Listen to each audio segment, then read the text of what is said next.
evening, my little angel. Only several days left until the most important holiday of the year. According to Vietnamese tradition, the Lunar New Year, Tết Nguyên Đán, Tết âm lịch, begins a new year according to the lunar cycle.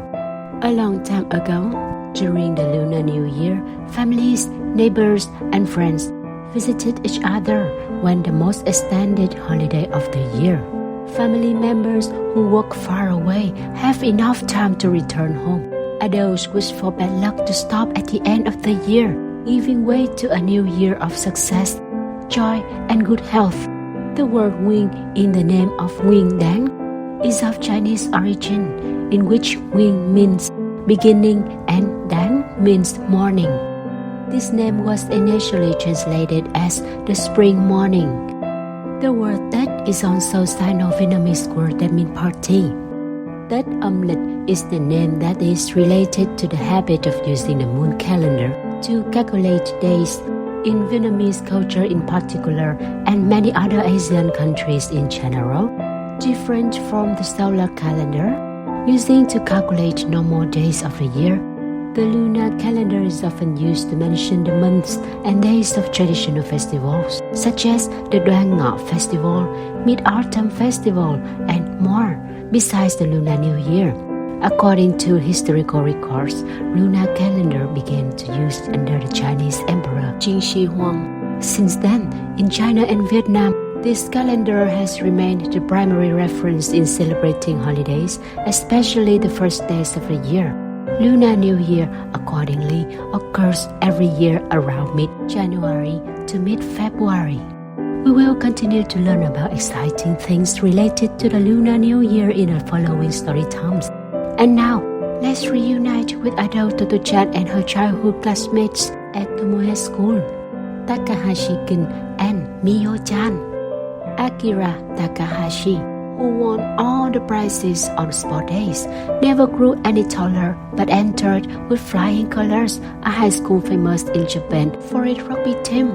He went on to Meiji University and a degree in electronic engineering. He is now personnel manager of a large electronics company near Lake Hamana in central Japan. He is responsible for harmony in the workforce, listens to complaints and troubles, and settles disputes. Having suffered much, he can readily understand other people's problems. And his sunny disposition and attractive personality must also be a great help. As a technical specialist, he also trains the younger men to use large machines with integrated circuitry.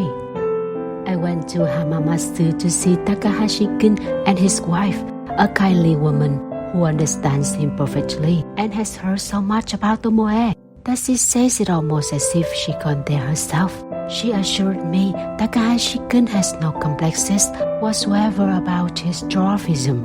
I'm pretty sure she's right. Complexes could have made life very difficult for him. At the prestigious high school and university he attended and could hardly enable him to work as he does in a personnel department. Describing his first day at Tomoe, Takahashi-kun said he immediately felt at ease when he saw there were others with physical handicaps. From that moment, he suffered no qualms and enjoyed the day so much he never even once wanted to stay home. He told me he was embarrassed at first about swimming naked in the pool, but as he took off his clothes one by one, so he shed his shyness and sense of shame bit by bit. He even got so he did not mind standing up before the others to make his lunchtime speeches. He told me how the headmaster Kobayashi had encouraged him to jump over the vaulted horses higher than he was, always assuring him he could do it, although he suspects now that headmaster Kobayashi probably helped him over them, but not until the very last moment, letting him think he had done it all by himself. The headmaster Kobayashi gave him confidence and let him know the indescribable joy of successful achievement. Whenever he tried to hide in the background, the headmaster invariably brought him forward, so he had to develop a positive attitude to life, willy-nilly. He still remembers the elation he felt at winning all those prizes. Bright-eyed and sensible as ever, he reminisced happily about Tomoe. A good home environment must have contributed too. to Takahashi's development in such a fine person.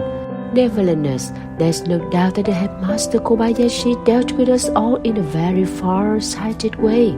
Like his constant saying to me, "You're really a good girl, you know." The encouraging way he kept saying to Takahashi-kun, "You can do it," was a decisive factor in shaping his life. As I was leaving Hamamatsu, Takahashi-kun told me something I had forgotten entirely. He said he was often teased and bullied by children from other schools on his way to Tomoe and would arrive there crestfallen. Whereupon, I would quickly ask him what children had done it and was out of the gate in a flash. After a while, I would come running back and assure him it was all right now and couldn't happen again. "You made me so happy then," he said when we parted. "I had forgotten. Thank you, Takahashi-kun, for remembering." Miyo-chan, Miyo Kaneko, the headmaster Kobayashi's third daughter. Miyo-chan graduated from the education department of Kunitachi College of Music and now teaches music at the elementary school attached to the college. Like her father, she loves teaching young children.